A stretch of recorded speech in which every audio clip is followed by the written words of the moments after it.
আসসালামু আলাইকুম ওয়া রাহমাতুল্লাহি ওয়া বারাকাতুহু। ইন্নাল হামদালিল্লাহ নাহমাদুহু ওয়া নুসাল্লি আলা রাসূলিহিল কারীম। সুপ্রিয় দর্শক, দেশের বাইরে যে যেখান থেকে এই মুহূর্তে আমাদের সাথে যুক্ত হয়েছেন সবাইকে স্বাগত জানাচ্ছি। আমি ওবায়দুল্লাহ আল কাফি। দেখছেন আপনাদের প্রিয় চ্যানেল নেক্সাস টেলিভিশনের নিয়মিত আয়োজন ব্যাকমেস বিস্কিটস নিবেদিত ইসলামী জীবন বিধান। সরাসরি সম্প্রচারিত আয়োজন শুরু করছি মহান রব্বুল আলামিনের পবিত্র নামে। বিসমিল্লাহির রহমানির রহিম। যিনি এক এবং অদ্বিতীয় পরিচিতার শানে সুবহানাল্লাহি ওয়া বিহামদিহি আদাদা খালকিহি ওয়া রিদা নাফসিহি ওয়া জিনাতা আরশিহি ওয়া মিদাদা কালিমাতিহি। রাসূল করিম সাল্লাল্লাহু আলাইহি ওয়াসাল্লামের শানে পড়ছি আল্লাহুম্মা সাল্লি ওয়া সাল্লিম আলা আবদিকা ওয়া হাবিবিকা মুহাম্মাদিন ওয়া আলিহি ওয়া সাহবিহি আজমাইন। সুপ্রিয় দর্শক, অন্যান্য দিনের মতো আজ আমরা একটি নির্দিষ্ট বিষয় নিয়ে আলোচনা করব, আর তা হলো গরমের তীব্রতা এবং সুন্নাহ। খুবই গরম চলছে এবং এই বিষয়টিও আমরা নির্দিষ্ট করলাম যে ইসলামে আসলে এই বিষয়ে কোনো আলোচনা আছে কিনা। আলোচনা করার জন্য স্টুডিওতে আমন্ত্রিত হয়েছেন খ্যাতিমান ইসলামিক স্কলার বিদগ্ধ আলেমে দ্বীন, আমাদের অগ্রজ অত্যন্ত শ্রদ্ধাভাজন ব্যক্তিত্ব শেখ ডক্টর হাফেজ ABM হিজবুল্লাহ হাফিজাহুল্লাহ। চলুন শুরুতেই আমরা সালাম বিনিময় করে নিচ্ছি। আসসালামু আলাইকুম রাহমাতুল্লাহি ওয়া বারাকাতুহু। শেখ কেমন আছেন? আলহামদুলিল্লাহ।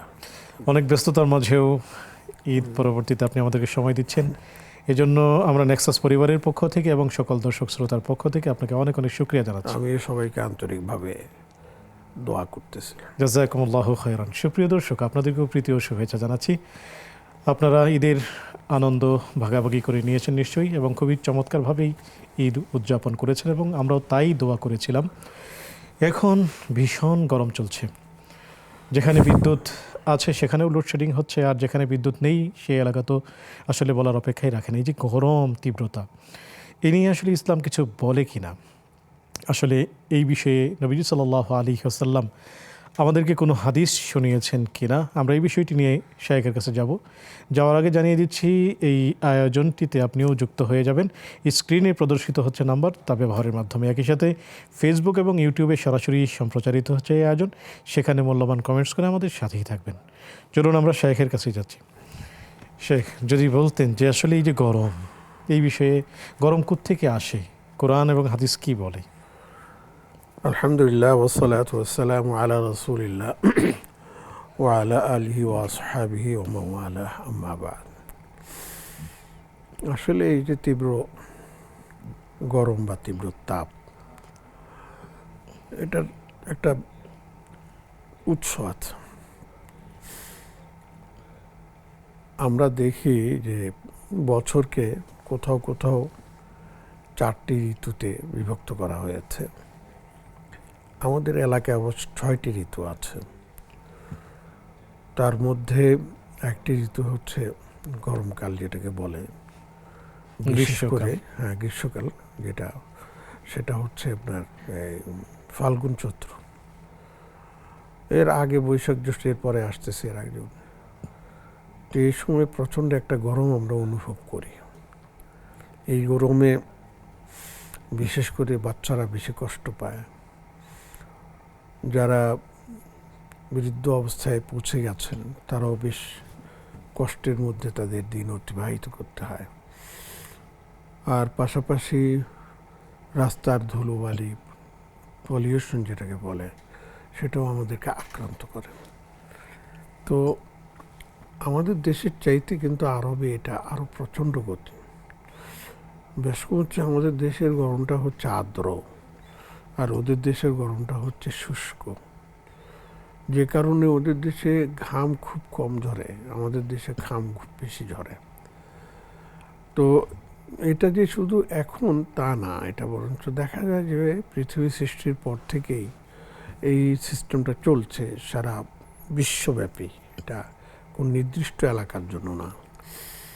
যখন গরম শুরু হয় তো শুরুই হয়, আবার ঠান্ডা যখন শুরু হয় তো শুরুই হয়। কোথাও বরফ গলে, কোথাও কুয়াশা ঝরে ইত্যাদি।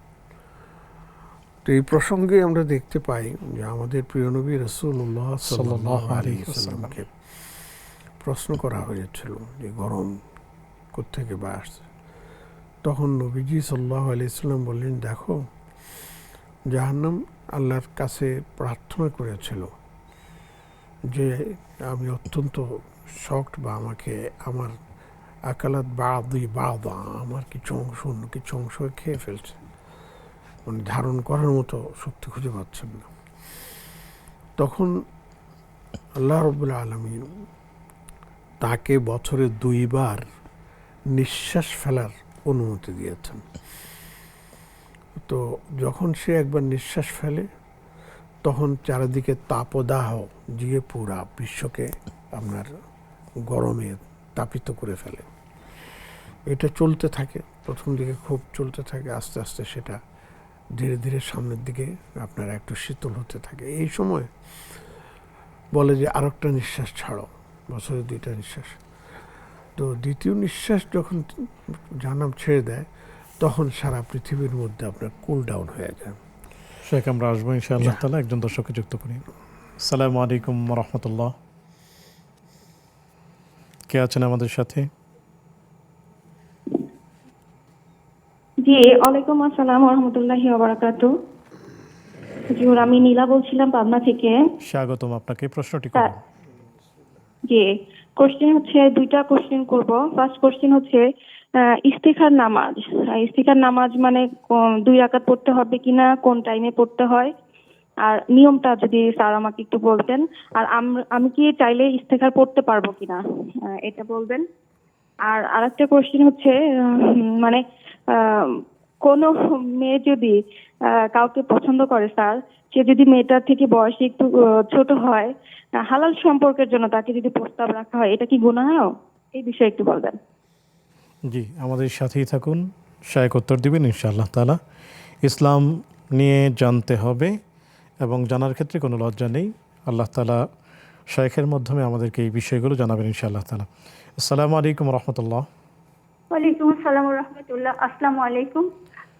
আজকের এই সুন্দর অনুষ্ঠানের যিনি উপস্থিত, আমাদের উত্তর দেওয়ার জন্য যে শায়েখ এসেছেন, উনি আমাদের খুবই প্রিয় একজন ব্যক্তি। আমি আশা করি আজকে আমি আমার প্রশ্ন উত্তরটা শায়েখের কাছ থেকে পাবো।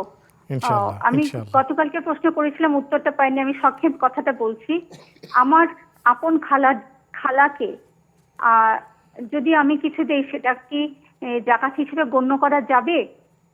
অথবা আমার মা যদি তার আপন বোনকে, যদি সে অভাবী থাকে এবং তার যে নেহায়েত খুবই প্রয়োজনীয় থাকে, তাহলে কি আমার মার ক্ষেত্রে কি সেইটা জাকাত হিসেবে প্রযোজ্য হয়ে তিনি দান করতে পারবেন কিনা? জি, উত্তরটি আমাকে জানালে খুশি হব। সবাইকে সালাম এবং শুভেচ্ছা। আমাদের সাথেই থাকুন, শায়েখ উত্তর দিবেন ইনশাআল্লাহ তাআলা। শেখ বলছিলেন যে জাহান্নাম একবার নিঃশ্বাস ফেলে, একবার নিঃশ্বাস গ্রহণ করে। যখন নিঃশ্বাস ফেলছে তখন তাপে উত্তাপে পৃথিবী পড়ে যাচ্ছে, আবার যখন নিঃশ্বাস গ্রহণ করছে তখন শান্ত শীতল হচ্ছে, শীতকাল আসছে। নিঃশ্বাস গ্রহণ করার ব্যাপারটা আছে, মানে গ্রহণ করে না, সেখানেও নিঃশ্বাসটা ফেলে ঠান্ডা, কারণ জানো যে দুটো সাইডই আছে। প্রচণ্ড গরমে মানুষকে ধ্বংস করে দেবে, আবার প্রচণ্ড শীতলে মানুষকে বরফ বানিয়ে দেবে। সেটা থেকেই উত্তরণের চেষ্টা করা হয় আর কি। আল্লাহ আমাদেরকে হেফাজত করুন। তো এটা দেখা যায় তাহলে, এই যে দেখুন, বড় আশ্চর্যজনক বিষয় হলো এটাই যে মানুষ এই গরমকে কিন্তু কন্ট্রোল করতে পারছে না, যেমন ঠান্ডাকেও কন্ট্রোল করতে পারছে না। যে সকল দেশে বরফ ঝরে সেই সকল দেশে আবার আপনার একটা মেশিন আছে, সেটাকে কি বলে, মানে ড্রাই মেশিন আর কি। আমি নিজে দেখেছি পুরা বিল্ডিংটাকে আপনি সেন্ট্রাল ডাই আপনার দিয়ে সাজিয়ে রাখা হয়েছে। যেমন সেন্ট্রাল, মানে এর নাম কি,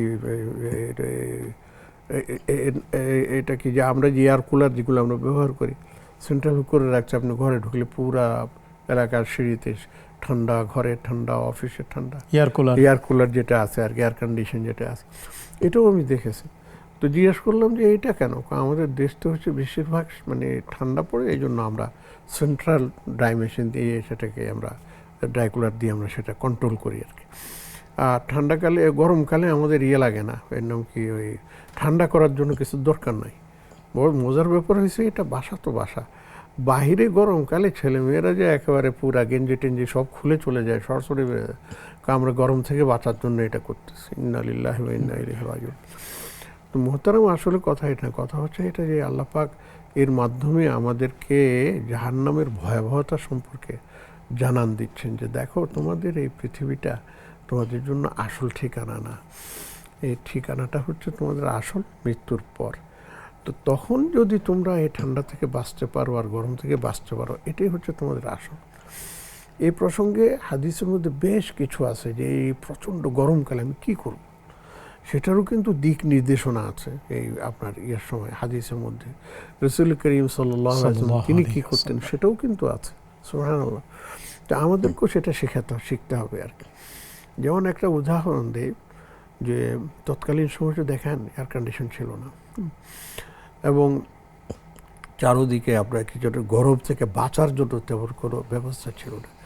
আর মরুভূমি হওয়ার কারণে গাছগাছালি বৃক্ষলতা খুব একটা পাওয়া যেত না, এবং গাছগাছালি বৃক্ষলতা এবং যেগুলো আছে সুবহানাল্লাহ, এগুলি যে আপনার তাপ আপনার গ্রহণ করে মানে পরিবেশটাকে শান্ত রাখে, এটা নির্মল একটা আলাদা বিষয় আছে।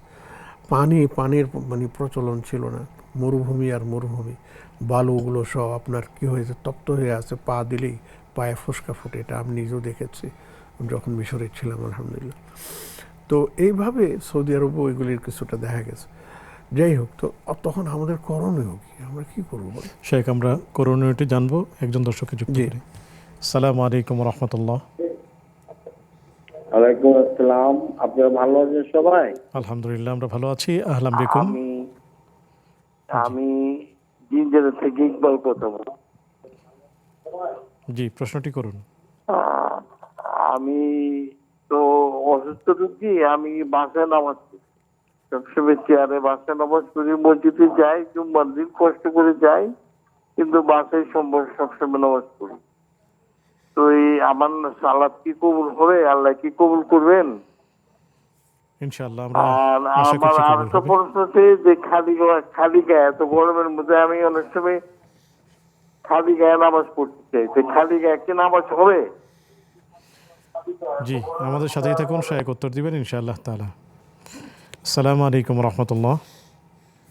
ওয়ালাইকুম আসসালাম ওয়া রাহমাতুল্লাহ। জি, স্বাগতম। প্রিয় বোন, প্রশ্নটি করুন। জি, আমার প্রশ্ন হচ্ছে তিনটা। আর যে আমার 1 নম্বর প্রশ্ন হচ্ছে, আমার হাজবেন্ড 3টা বিয়ে করছে। প্রথম বউ ডিভোর্স হয়ে গেছে, একটা ছেলে আছে। দ্বিতীয় বউ ডিভোর্স হয়ে গেছে, একটা ছেলে আছে। আমি 3য় নম্বর, কিন্তু আমার কোনো সন্তান নেই। কিন্তু আমার হাজবেন্ডের সম্পদ আমি কতটুকু পাবো, আর তারা সন্তানেরা 2 সন্তান কতটুকু পাবে? আমার কোনো মানে সন্তান নাই।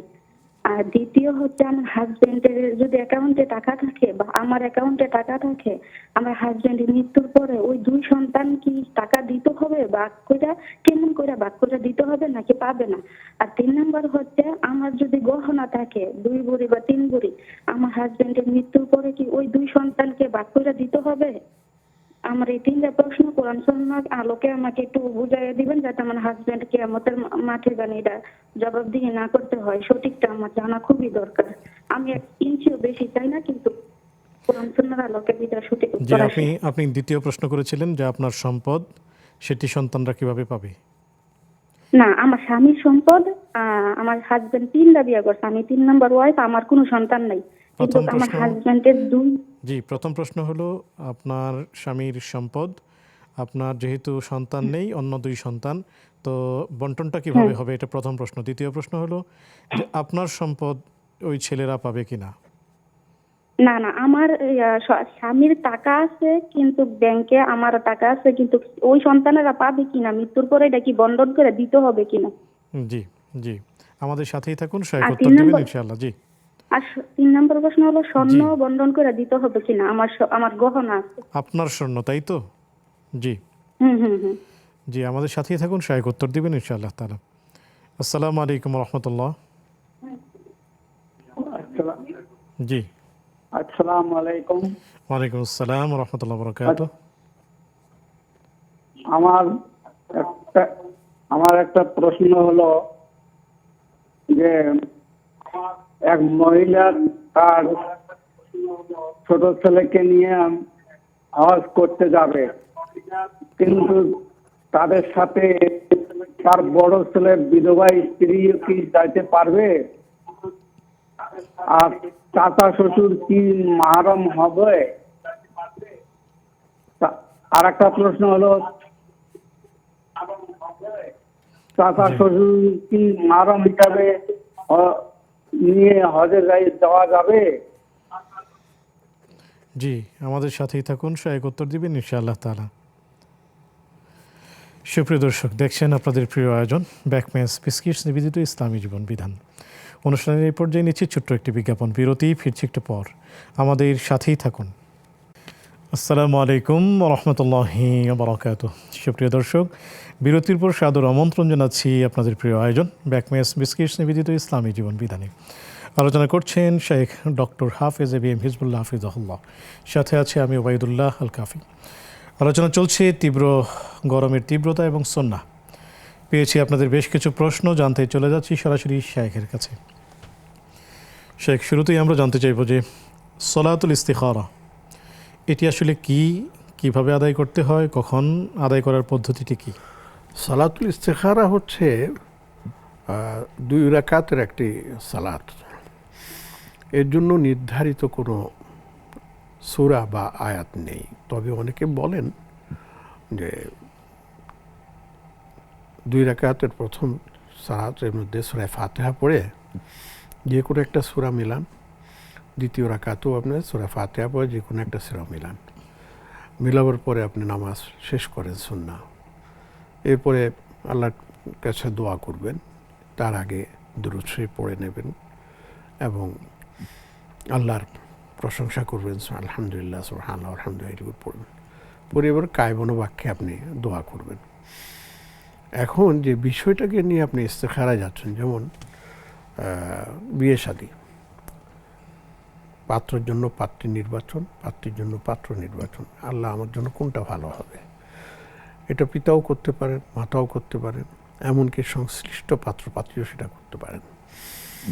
এবং এটা সাধারণত শোয়ার আগে করাটা উত্তম। শোয়ার আগে, রাতের বেলা যখন ঘুমোতে যাবেন বিছানায়, তখন পরিষ্কার পরিচ্ছন্ন বিছানায় যাবেন, যাওয়ার আগে উজু করে নামাজ পড়ে আল্লাহর কাছে দোয়া চেয়ে আপনি করবেন। এটার জন্য নির্দিষ্ট দোয়া আছে, আপনি বই পুস্তকে সেটা পাবেন, এখানে অনেক লম্বা।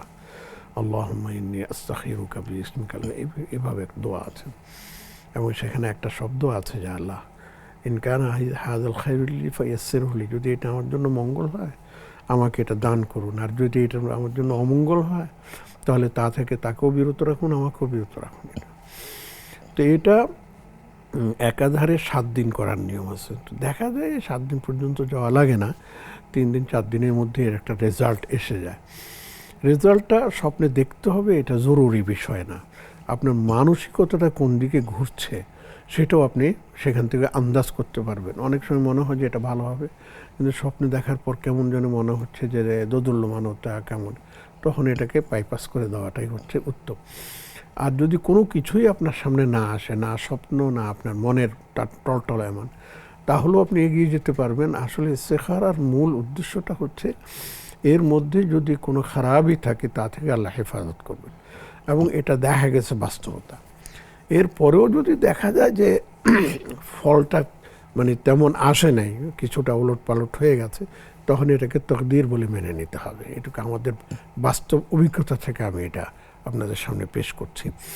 অতএব আমি এটাই বলবো যে সালাতুল ইস্তেখারা আপনি এভাবে আদায় করুন, ইনশাআল্লাহ এর ভালো একটা রেজাল্ট আপনি পাবেন ইনশাআল্লাহ। জি, জাযাকুমুল্লাহু খাইরান। শেখ, দ্বিতীয় প্রশ্নটি আমরা যদি দ্বিতীয় বোনের শেখ আমরা আসবো, অনেকগুলো প্রশ্নই তো আমাদের দর্শক অপেক্ষা করছেন। আসসালামু আলাইকুম ওয়া রাহমাতুল্লাহ। আসসালামু আলাইকুম। ওয়ালাইকুম আসসালাম। জি, আমার 2টা প্রশ্ন ছিল। জি, স্বাগতম, প্রশ্নগুলো করুন।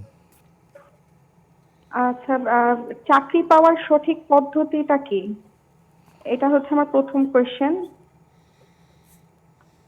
আর দ্বিতীয় কোয়েশ্চেন হচ্ছে যে ইসলামী শরীয়তে তালাক দেওয়ার নিয়মটা কি? জি, আমাদের সাথেই থাকুন, শেখ উত্তর দিবেন ইনশাআল্লাহ তাআলা। আসসালামু আলাইকুম ওয়া রাহমাতুল্লাহ। ওয়ালাইকুম আসসালাম ওয়া রাহমাতুল্লাহ। জি, আসসালামু স্বাগতম। আলাইকুম। ওয়ালাইকুম আসসালাম, স্বাগতম, প্রশ্নটি করুন। আলহামদুলিল্লাহ। আমার ভাই জি বলে, আচ্ছা ভাই, আমার কোরবানি তো ইনশাল্লাহ হয়ে গেছে, ইনশাল্লাহ ইতিমধ্যে কোরবানি হয়ে গেছে। জি আচ্ছা, কোরবানি মাংস আমি যদি কাউকে না দিয়ে থাকি তো আমাদের কোরবানি হবে কি না? জি, আরও কোনো প্রশ্ন? আমাদের সাথেই থাকুন, শেখ উত্তর দিবেন ইনশাআল্লাহ তাআলা। শেখ, কোনো মেয়ে যদি তার চেয়ে ছোট বয়সের কাউকে পছন্দ করে এবং সেখানে প্রস্তাবনা দেওয়া যাবে কিনা? চমৎকার একটি প্রশ্ন। আসলে এ ধরনের ঘটনা আমাদের দেশে এখন খুব কমই ঘটে, কেননা আমাদের দেশে এখন এটা একটা যেন অলিখিত নিয়ম হয়ে গেছে যে পাত্রের চাইতে পাত্রী ছোট হতে হবে, এবং তাও কত 2, 4, 5 বছর 10 বছরের এর বেশি হলে আবার সমস্যা। আর পাত্রীর বয়স যদি বেশি হয় তাহলে তো আরও সমস্যা মনে করে। আমি প্রশ্নকর্তা যারা করেছেন তাকে সহ সবাইকে জিজ্ঞেস করি, আচ্ছা বলেন তো দেখি, আমাদের নবীজি সাল্লাল্লাহু আলাইহি ওয়াসাল্লাম যখন বিয়ে করেছেন তখন তার বয়স কত ছিল? সুবহানাল্লাহ। আর আমাদের আম্মাজান হযরত খাদিজা রাদিয়াল্লাহু তাআলা আনহার বয়স তখন কত ছিল? সুবহানাল্লাহ। বিভিন্নভাবে অবশ্য বিভিন্ন আছে প্রস্তাব, কিন্তু সর্বজন স্বীকৃত যেটা সেটা ছিল আমাদের নবীজির বয়স তখন মাত্র 25 বছর ছিল, একবারে পূর্ণ যৌবনে তিনি ছিলেন।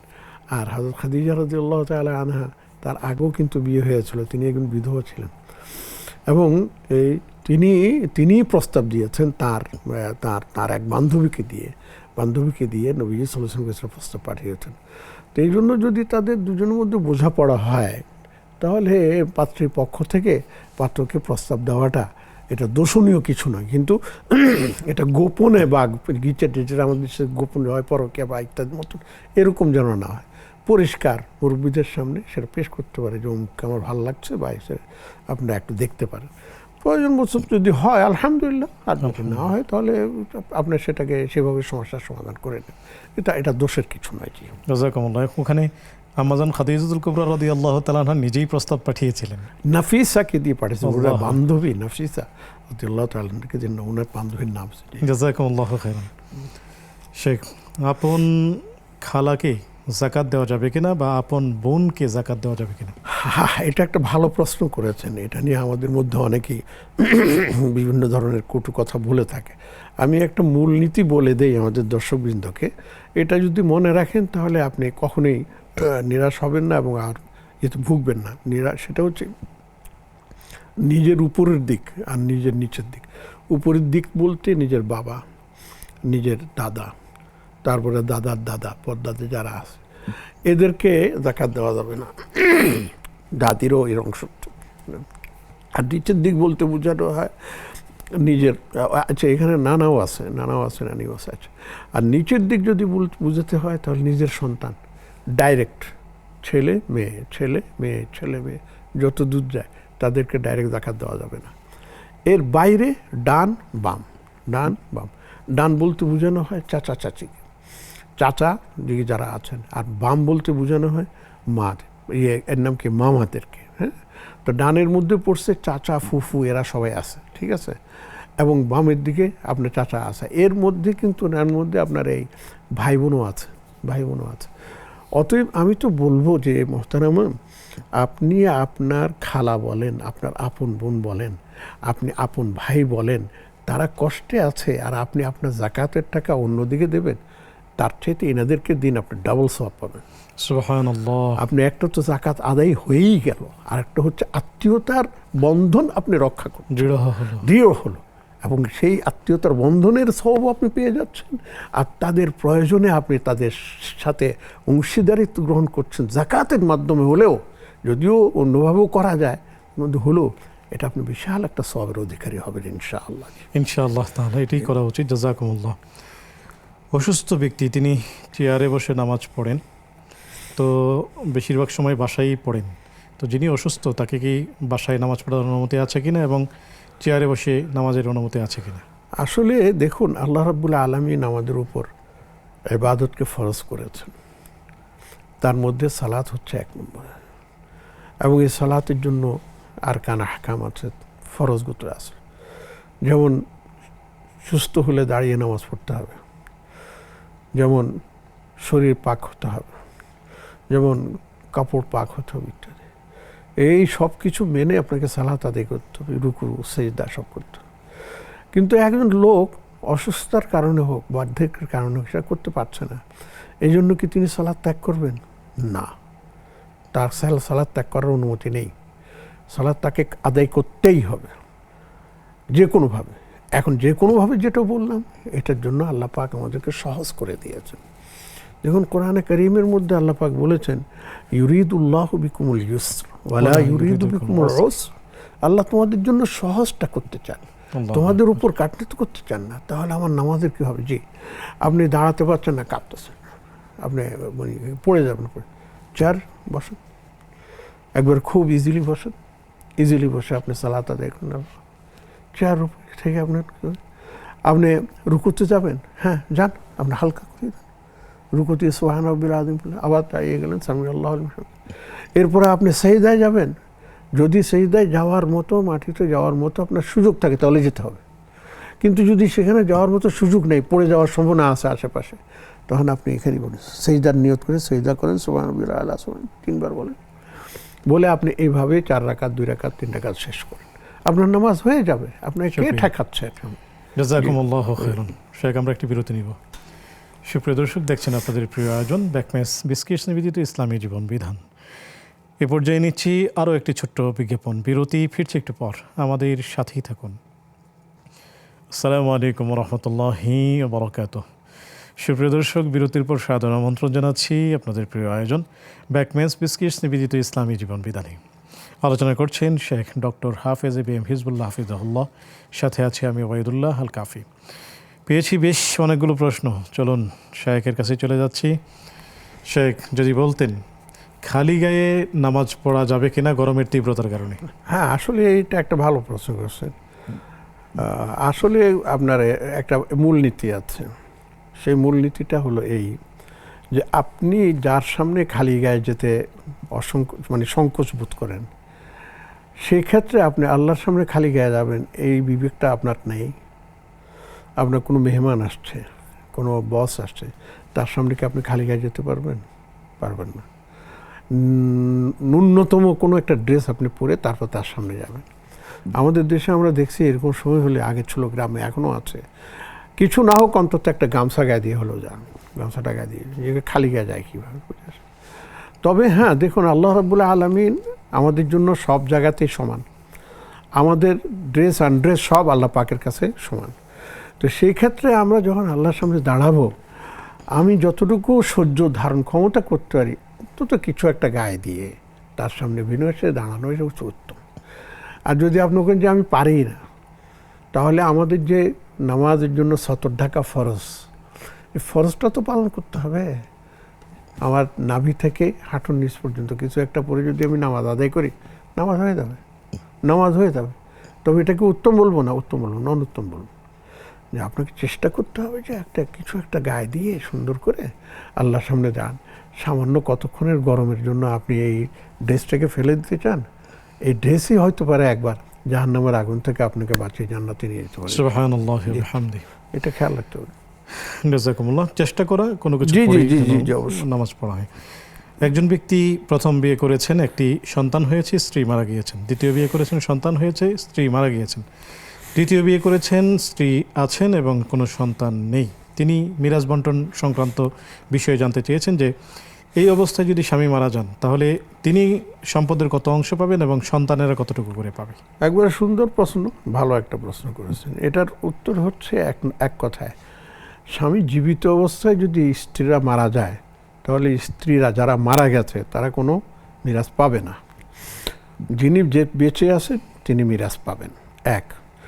কতটুকু পাবেন আর সন্তানরা কতটুকু পাবে, সেটা হচ্ছে এই যে স্বামীর ঔরসজাত সন্তান যদি হয়ে থাকে, প্রথম ঘরের হোক আর দ্বিতীয় ঘরের হোক, তারা বাবার উত্তরাধিকার সূত্রে সব সম্পত্তি পেয়ে যাবে, তারা ভাগ করে নেবে। কিন্তু যদি তার কোনো আপনার স্ত্রী থেকে থাকে জীবিত, তিনি সম্পদের অষ্টমাংশ, 8 ভাগের 1 ভাগ, 8 ভাগের 1 ভাগ স্ত্রী জীবিত যিনি আছেন, এখনও স্বামীর ঘরে আছেন, তিনি সে অষ্টমাংশ মানে 8 ভাগের 1 ভাগ পাবেন। আর বাকিটা অন্য 2 সন্তান যারা আছে, 2 ঘরের হোক আর 3 ঘরের হোক, তারা সেটা পেয়ে যাবেন। জি, জাযাকুমুল্লাহু খায়রান। একই সাথে উনি সম্পূরক প্রশ্ন, স্বামীর যদি ব্যাংকে টাকা থাকে, লিকুইড মানি থাকে, এবং স্ত্রীরও যদি কিছু টাকা থাকে, সর্বশেষ স্ত্রী ওনার নিজস্ব মালিকানায় কিছু টাকা এবং স্বামীর কিছু টাকা, তো স্বামীর টাকা এবং স্ত্রীর টাকা দুটোই কি ভাগ হবে, না শুধুমাত্র স্বামীর টাকাটা ভাগ হবে, এবং কিভাবে হবে? স্ত্রীর টাকা ভাগ হবে না, যেহেতু এটা ওনার নিজস্ব টাকা, নিজের মালিকানা। স্ত্রীর টাকা স্ত্রী পুরোই পাবেন। আর স্বামীর যে টাকাটা আছে সেই টাকাটা ওই 8 ভাগ হবে, অন্য সম্পদ 8 ভাগ হয়ে 1/8 স্ত্রী পাবেন, আর বাকি 7 ভাগ যেটা আছে সেটা অর্ধেক অর্ধেক 2 সন্তান পাবেন, বা যে কোনো যতজন সন্তানই পাবেন। মেয়েরা থাকলেও সেই মেয়েরা ওই আনুপাতিক হারে যেটা শরীয়তে আছে সেভাবে তারা পাবে। জি, জাযাকুমুল্লাহু খায়রান। তিনি আরও একটি প্রশ্ন এই সংশ্লিষ্টই জানতে চেয়েছেন যে সর্বশেষ স্ত্রী মানে তার, যিনি প্রশ্ন করেছেন, তার যে স্বর্ণ গহনা আছে, স্বর্ণ রূপা যেগুলো আছে ওনার মালিকানায়, তো সেগুলো আবার ভাগ হবে কিনা? না, সেগুলো যদি ওনার নিজস্ব হয়ে থাকে, নিজস্ব মানে মালিকানা হয়ে থাকে, তাহলে এখান থেকে সন্তানটা কিছু পাবে না। তার যদি আপন সন্তান থাকতো, নিজের সন্তান থাকতো, তাহলে তারা পেত। কিন্তু এরা যেহেতু সতীন বা অন্যদের ঘর থেকে এসছে, ওনার ডাইরেক্ট সম্পর্ক না, এজন্য ওরা কিছু পাবে না। তবে এই সম্পদটা যদি ওনার আপন ভাই বা আপন অন্য কারো থাকে, সেটা আপনাদের স্থানীয় আলেমদের সাথে করে জিজ্ঞাসাবাদ করে সেটা ভাগ করতে হবে। জি, শুকরান, জাযাকুমুল্লাহ। একজন বোন হজে যাচ্ছেন তার ছোট ছেলেকে সাথে নিয়ে, তো ছোট বালেক কি না বালেক সেটি আসলে উল্লেখ করা হয়নি, আমরা জানতে চাইনি। ছোট ছেলে, তিনি তার বড় ভাইয়ের বিধবা স্ত্রী তাদের সাথে যেতে পারবে কিনা? এটা একটা ভালো প্রশ্ন। এই যে ছোট ছেলে নিশ্চয়ই বালেগ হবে, বালেগ না হলে তো সে মাহারামের আপনার ইয়েতে আসবে না, হুকুমে আসবে না। তো বালেগ ছোট ছেলের সাথে মা অবশ্যই হজে যেতে পারবেন, কোনো সন্দেহ নেই। বাকি থাকলো তার ভাইয়ের বউ, মানে যিনি ভাবি, তিনি যেতে পারবেন কিনা তার সাথে। তিনি ভাইয়ের সাথে যাবেন না, তিনি যাবেন তার শাশুড়ি আম্মার সাথে। তখন শাশুড়ি আম্মা তার মাহারাম হিসাবে গণ্য হবেন, সুবহানাল্লাহ, এবং সেই সূত্রে তিনি তার সাথে যেতে পারবেন। রাহবারি করবে ওই ছোট ছেলে, এটা হতে পারে। জাযাকুমুল্লাহ। আরও অনেক প্রশ্ন আছে, আমরা আরও একজন দর্শককে যুক্ত করছি। আসসালামু আলাইকুম ওয়া রাহমাতুল্লাহ। ওয়ালাইকুম আসসালাম। আসসালামু আলাইকুম। ওয়ালাইকুম আসসালাম, স্বাগত। জি, আমি রংপুর থেকে বলছি। জি, প্রশ্নটি কেউ করুন। যদি আদালতে মিথ্যা মামলা দিয়ে কাউকে হয়রানি করে, আর কেউ যদি আদালতে মিথ্যা সাক্ষী দেয়, তাদের পরিণতি কি হবে? কোরআন হাদিসের ভিত্তিতে একটু জানতে চাচ্ছি। জি, আমাদের সাথেই থাকুন, সহায়ক উত্তর দিবেন ইনশাআল্লাহ। আসসালামু আলাইকুম ওয়া রাহমাতুল্লাহ। ওয়ালাইকুম আসসালাম ওয়া রাহমাতুল্লাহি ওয়া বারাকাতুহু। আমার একটা প্রশ্ন ছিল। জি, স্বাগতম, প্রশ্নটি করুন। জি, হ্যালো। জি, প্রশ্নটি হচ্ছে যে আমাদের মসজিদ এলাকায়, আমি চট্টগ্রাম থেকে করছি, চকবাজার চট্টগ্রাম থেকে, মোহাম্মদুল হায়দার চৌধুরী। আমি এখানকার নিয়মিত দর্শক আপনাদের অনুষ্ঠানের। তো এই আমাদের ওই এলাকাতে মসজিদে প্রত্যেক শুক্রবারে ইমাম সাহেব, খতিব সাহেব অর্থের কথা, মানে বাক্সের মধ্যে যেন ডবল ডবল টাকা দেওয়া হয়, বেশি বেশি টাকা দেওয়া হয়, এটা এক প্রকার ইয়ার মধ্যে খোদবার পরেই এটা চাপ সৃষ্টির মতো করে আর কি, প্রত্যেক শুক্রবারে, জুমাবারে। তো এটা কি ইসলামের দৃষ্টিতে কতটুকু ইসলাম সম্মত বা জায়েজ? এটা এই একটা প্রশ্ন আর কি। জি, আমাদের সাথেই থাকুন, সহায়ক উত্তর দিবেন ইনশাআল্লাহ তাআলা। শেখ, যদি বলতেন যে চাচা শ্বশুর কি মাহরাম হয় কিনা? জি না, চাচা শ্বশুর মাহরাম হবেন না। জাযাকুমুল্লাহু খায়রান। চাকরি পাওয়ার পদ্ধতি কি হবে জানতে চেয়েছেন। কোনো নির্দিষ্ট উল্লেখ করেন নাই স্পেসিফিক, তার মানে হলো চাকরি পাওয়ার জন্য আসলে কোনো আমল আছে কিনা? হ্যাঁ, আমল না, কথা হচ্ছে আপনি চাকরি করতে চান। আমি সম্ভবত কোনো মহিলা বোনের চাকরি করেছেন। আমার প্রশ্ন হচ্ছে মহিলাদের চাকরি করতে হবে কেন, এটা একটা প্রশ্ন। যদি তার স্বামী, তার পরিবার, তার যদি সচ্ছল হয়ে থাকে, তাহলে মহিলাদের চাকরি করাটা উচিত না। এক, অনেকে শখের বশবর্তী হয়ে করে, তো শখটা করতে গিয়ে পরে বিপদে পড়লে তখন তার দায়িত্ব নেবে কে? 2 3 নম্বর, যদি একান্ত প্রয়োজনই যদি করতেই হয় তাহলে নিয়ম অনুযায়ী নিয়ম মাফিক তিনি যদি করতে চান, নিজের মানে ইমান আমান বাঁচিয়ে, নিজের পর্দা পুশিদা, গলার স্বর ইত্যাদি যদি বাঁচিয়ে তিনি যদি করতে চান তাহলে করতে পারেন। যেমন আমাদের দেশে এখন কিন্ডারগার্টেন স্কুলগুলো আছে, বালিকা স্কুলগুলো আছে, বালিকা মাদ্রাসাগুলো আছে, যে সেখানে যদি করতে চান তাহলে সে সুযোগ থাকলে সেটা উনি করতে পারেন। এটাই হচ্ছে নিয়ম, এর বাইরে আর অন্য কিছু আমি জানার নেই। জাযাকুমুল্লাহু খাইর। শেখ, শরীয়তে তালাকের পদ্ধতি কি? এটা স্থানীয় আলেমদের সাথে জিজ্ঞেস করে নিতে হবে, যেহেতু তালাকের আমি কোনো প্রশ্নের উত্তর দেই না। জাযাকুমুল্লাহু খাইরান। শেখ, কুরবানির মাংস সবগুলোই রেখে নিজে খেতে পারবে কিনা? আমার কথা হচ্ছে ওনার পরিবারের সদস্য কতজন, যতটুকু কোরবানি দিয়েছেন এতে কি ওনার সদস্যদের 2-4 বেলা চলবে না? যদি চলে থাকে তাহলে হয়তো হালকা কিছু গরিবদেরও তো হক আছে, আর যদি নিজের আত্মীয় স্বজন আজীবন থাকে তাদেরও তো কিছু দেওয়াটা উচিত। হ্যাঁ, এটা আমি বলতে পারি, যদি কাউকে 1 টুকরো গোশত না দিয়েও আপনি যদি নিজে সবগুলো রেখে দেন, 1 মাস 2 মাস 3 মাস খাবেন, জায়েজ আছে। অনুত্তম। জাযাকুমুল্লাহু খাইরান। সবাইকে নিয়েই যেন আমরা খাই। জি শেখ, জাযাকুমুল্লাহ।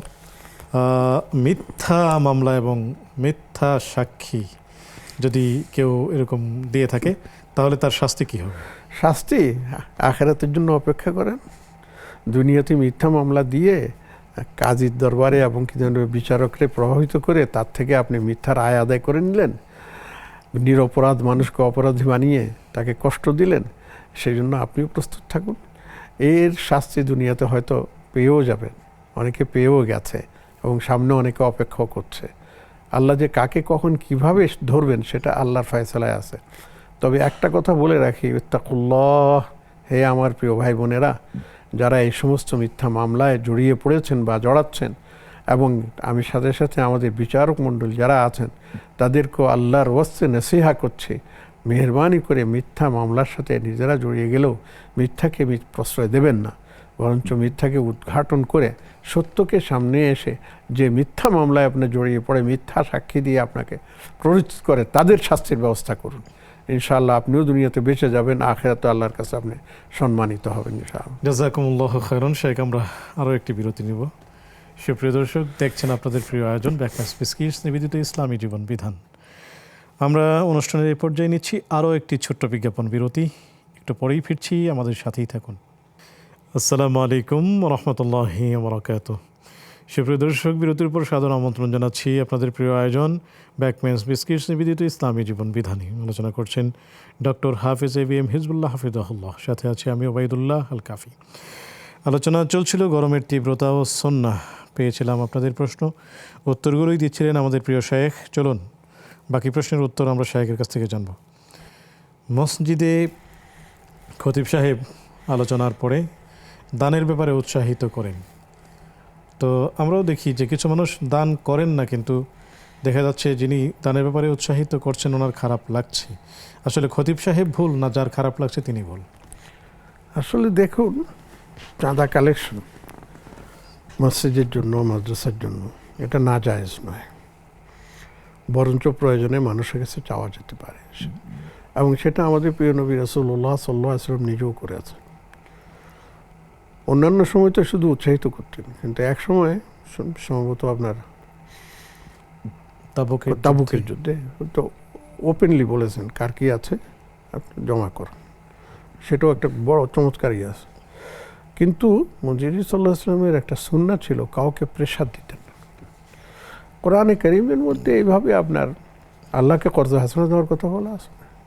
আল্লাহকে কর্জে হাসানা দেওয়া, আল্লাহকে আমার আপনার কর্জের মুখাপেক্ষ। আল্লাহ এই মাদ্রাসা মসজিদগুলো দ্বীনের কাজগুলো পালিয়ে যাওয়ার জন্য তার বান্দাদের থেকে আল্লাহ পাক নেন, এবং যারা বান্দারা দেবে তারা কার থেকে দেবে? তারা তো আল্লাহর পক্ষ থেকে প্রাপ্ত হয়েই তারপর দিচ্ছে। তো এই জিনিসটাকে অনেকে ভুল বুঝছেন।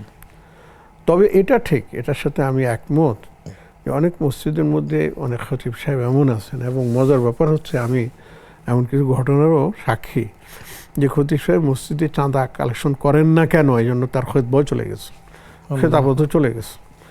যে বলে যে ভাই আমি কি প্রত্যেক সপ্তাহে কি যেন শুধু এই কালেকশনের জন্য আমাকে খতিব রেখেছেন, কিছু আমলের কথা বলবো না? তো উনি আমলের কথা বলতেন, কোরআন সুন্নাহ অনুযায়ী আলোচনা করতেন।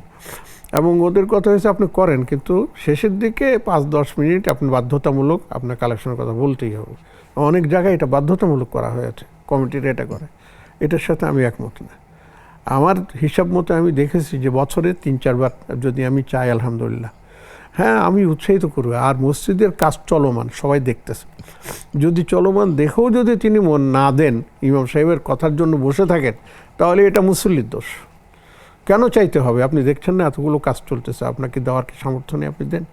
ইমাম সাহেব বা খতিব সাহেব সেটা আপনাকে স্মরণ করিয়ে দিচ্ছেন, কিন্তু উনি বাধ্য করতে পারেন না, এবং পিড়াপিড়ি করাটাই উচিত না এটার সাথে আমি।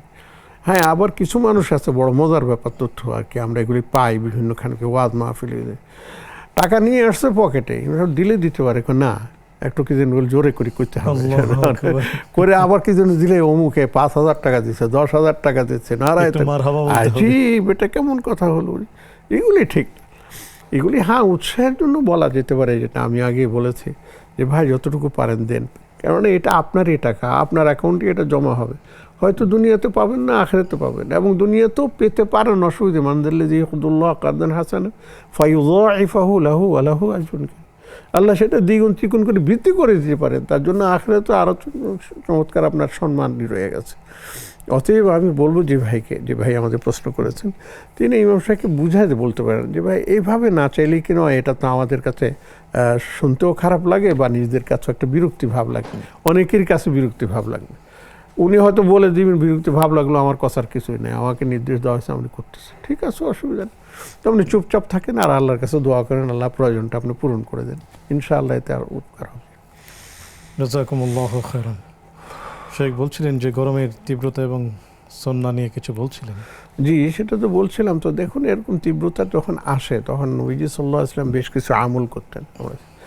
যে অনেক প্রচণ্ড গরম লাগতেছে, তখন উনি ঠান্ডা পানি নিয়ে মাথার মধ্যে পানি দিতেন, হাতের মধ্যে নিয়ে দিতেন, আবার অনেক সময় মাথায় করে মুখ দিয়ে ঢালতেন, যেটা আমাদের দেশে পাওয়া যায়। আমাদের তো এখন অনেক ধরনের সিস্টেম। 1 2 নম্বর হচ্ছে যে প্রচণ্ড গরমের মধ্যে আপনি মাঝে মধ্যে দিনের বেলা পানি পান করতেন। কেননা পানি যদি পান না করেন, তাহলে আপনার এই পানি শূন্যতা হয়ে যাওয়ার সম্ভাবনা থাকে, আবার স্ট্রোকেরও সম্ভাবনা থাকে। তো এইগুলি তো বাঁচার জন্য নবীজি সাল্লাল্লাহু আলাইহি ওয়াসাল্লাম এই পদ্ধতি অবলম্বন করেছেন, যেটা আজকে আমরা বুঝতে পারতেছি। শুধু সেটা না, অনেক সময় নবীজি সাল্লাল্লাহু আলাইহি ওয়াসাল্লাম আপনার যখন প্রচণ্ড গরম হতো, তখন ছায়া অবলম্বন করতেন, ছায়া তিনি গ্রহণ করতেন। এখন তো আলহামদুলিল্লাহ আমরা ছাদের নিচে থাকি, ছায়া এমনি হয়, আর অসুবিধা নেই। এবং গ্রামে গঞ্জে বড় চমৎকার দৃশ্য দেখা যায় গরমের সময়, যে দুপুরবেলা জোহরের নামাজ পড়ে অথবা খাওয়া দাওয়া খেয়ে গামছা একটা মাথায় নিয়ে বা করে সুন্দর একটা বট গাছের নিচে, বিশাল গাছের নিচে গিয়ে চমৎকার ঘুম এসেছে এই গরমের মধ্যে। ছোটবেলায় তো গাছের ঢালে বসে ঘুমানো হতো এরকম চমৎকার। এবং আল্লাহ দেখেন এই বৃক্ষ, এই যে লতা পাতা দিয়েছেন, এগুলো তো মানুষের কল্যাণে, দেখেন মানুষের ঘাম শুষে নেয়, মানুষের ইয়েগুলো শুষে নেয়, সেগুলি করে। তো এই জন্য সুন্নাহর মধ্যে এই ধরনের অনেকগুলো আমলের দিক নির্দেশনা আমরা পাই আর কি। তো এগুলি যদি আমরা আমল করার চেষ্টা করি, সুন্নাহ হিসাবে যদি আমরা করি, তাহলে এর জন্য আমাদের মানে আপনার কি হবে, তাপ থেকে আমরা বেরিয়ে আসতে পারবো। গোসল করা যেমন আছে, দেখেন এই প্রচণ্ড গরমের মধ্যে অনেকে 1 বার 2 বার 3 বারও গোসল, কোনো অসুবিধা নেই। যদি সুযোগ থাকে আপনি গোসলকে, শরীরকে তাপমুক্ত করার চেষ্টা করেন, কোনো অসুবিধা নেই। এই সময়ে কি আসলে সাদাকায়ে জারিয়া অথবা অতিরিক্ত সওয়াব লাভের আশায় কেউ যদি কোনো উদ্যোগ গ্রহণ করে যে ঠান্ডা শরবত বিলি করে? হ্যাঁ, এটা আছে, ওটা তো আছে। তো ওই সময় দেখা গেছে যে অনেকে আপনার এই জগে করে বা করে আপনার পানি রেখে যেতেন। এখনও আমরা আপনার গেলে দেখবেন মদিনা শরীফের বিভিন্ন জায়গার মধ্যে একবারে আপনার এটা কি বলে, ফ্রিজ জাতীয় আপনার রাখা থাকে, সেখান থেকে পানি আপনি কিছু টিপ দিলে পানি পড়তেছে, মানুষ পানি পান করে নিয়ে যাচ্ছে, আবার অনেকে নিয়েও যাচ্ছে, অনেকে পানও করে যাচ্ছে। আমাদের ঢাকা শহর আমি কয়েক জায়গায় দেখেছি। তো এইটাও কিন্তু একটা বিশাল ভালো মানে উদ্যোগ, যাদের এই সুযোগ আছে, নিজের বাড়িঘর আছে, সামনে একটা কল দিয়ে দিলেন আর ভিতর দিকে ঠান্ডা পানির ব্যবস্থা করে দিলেন, সেখান থেকে মানুষ নিয়েও গেল, খেয়েও গেল। আরও মজার ব্যাপার হচ্ছে যে এর থেকে যদি একটা মাছি বা একটা পোকা বা অনেক সময় বিড়াল দেখা যায়, অনেক সময় কুকুর দেখা যায় নিচে পানি জমিয়ে আছে, তার এরও সব কিন্তু আপনি পেয়ে যাচ্ছেন। সুবহানাল্লাহ। জাযাকুমুল্লাহ। জি। আমরা এখান থেকে স্বপ্ন ব্যাখ্যা বলি না, তারপরে যদি আপনি বলেন, আমরা একটি প্রশ্ন পেয়েছিলাম, যদি মা মারা গিয়েছেন 4 বছর, জি। এখন সন্তান স্বপ্নে দেখছে, মাকে দেখেছে যে মা বলছে যে বাবাও মারা গিয়েছে, তো এটির আসলে ব্যাখ্যা কি হবে? বাবা বেঁচে আছেন, বাবা বেঁচে আছেন, তো মাকে স্বপ্নে দেখেছেন, মা কি বলছেন মা সেটা? বলছে যে বাবাও মারা যাবে। আচ্ছা, তার অর্থ হতে পারে এই, আমি ব্যাখ্যা করি না, তবে আমরা সাধারণ যেটা বুঝে আসছে সেটা হচ্ছে যে তোমরা বাবার দিকে খেয়াল রাখো, কেননা বাবারও হয়তো সময় প্রায় শেষ হওয়ার দিকে। আমাদের দেশে একটা কথা চালু আছে, মৃত ব্যক্তি যখন বলে যে তুমি আর দেরি করছো কেন, আমার কাছে আসো, আমি একা একা, তার মানে তেনার মৃত্যু ঘনিয়ে আসছে। বা কেউ যদি বলে যে দেখো তোমার বাবা কষ্ট পাচ্ছে, তুমি তাদের সেবা যত্ন করো বা খেয়াল রাখো, তাহলে বুঝতে হবে যে ঘরের মধ্যে কোনো সমস্যা আছে, বাবার প্রতি আপনার ইগনোর করা হচ্ছে। যেটা আমাকে স্মরণ করিয়ে দিচ্ছে ইদানিংকালের যে কয়েকটা ঘটনা আমরা শুনেছি, যে এই বুয়েটের মতো মানে প্রতিষ্ঠানের শিক্ষকের মা, সচিবের মতো মানে লোকের মা মৃত্যু মানে মরে পড়ে আছেন, কারো কোনো খবর নেই। আবার কয়েকদিন আগে দেখলাম যে ছেলে মেয়ে থাকে কানাডা, মা একা থাকেন ঢাকায়। 6 নম্বরে যেটা ঘটনা ঘটেছে, এগুলি কিন্তু আমাদের জন্য ভালো লক্ষণ না। এগুলি আইন করে কোনো কিছু করা যাবে না। এগুলি হচ্ছে শরীয়তের শিক্ষাকে আপনার সামনে নিয়ে আসতে হবে, দ্বীনের শিক্ষাকে আপনার সামনে নিয়ে আসতে হবে। এখন আপনি যে স্বপ্নের কথা বলছেন, এই কথাটাকে আমার স্মরণ করিয়ে দিচ্ছে যে যেই সব মা সন্তান এই স্বপ্ন দেখেছে, মা বলছেন যে বাবা দেখে আলেন, তাদেরকে সতর্ক বার্তা দিয়েছেন, মা দেখো তোমরা যদি এভাবে করো, ভাইয়ের আদায় না করো, তাহলে কিন্তু তোমরাও ক্ষতির মুখোমুখি হতে পারো। আমি স্বপ্নের ব্যাখ্যা বলি নেই, আমি এটা বলেছি যে আমার যেটা বুঝে আসছে এই ধরনের ঘটনাগুলো পড়ি, দেখি, শুনি, সেখান থেকে আমি এই জিনিসটা বললাম। যিনি এটা দিয়েছেন তাদের প্রতি এটা একটা সতর্ক বার্তার মতো। আল্লাহ তাদেরকে হেফাজত করুন, তার বাবাকে। আমিন ইয়া রাব্বাল আলামিন। আপনাকে অনেক অনেক শুকরিয়া, জাযাকুমুল্লাহু জাযাকুমুল্লাহ। সুপ্রিয় দর্শক, এই ছিল আজকে আমাদের আয়োজন। যারা এতক্ষণ আমাদের সাথে ছিলেন, অনেক অনেক শুকরিয়া জানাচ্ছি আপনাদেরকে। আগামী পর্ব দেখার আমন্ত্রণ জানিয়ে আজকের মতো বিদায় নিচ্ছি। সে পর্যন্ত আল্লাহ রাব্বুল আলামিন আমাদের সবাইকে ভালো রাখুন, সুস্থ রাখুন। আসসালামু আলাইকুম ওয়া রাহমাতুল্লাহি ওয়া বারাকাতুহু।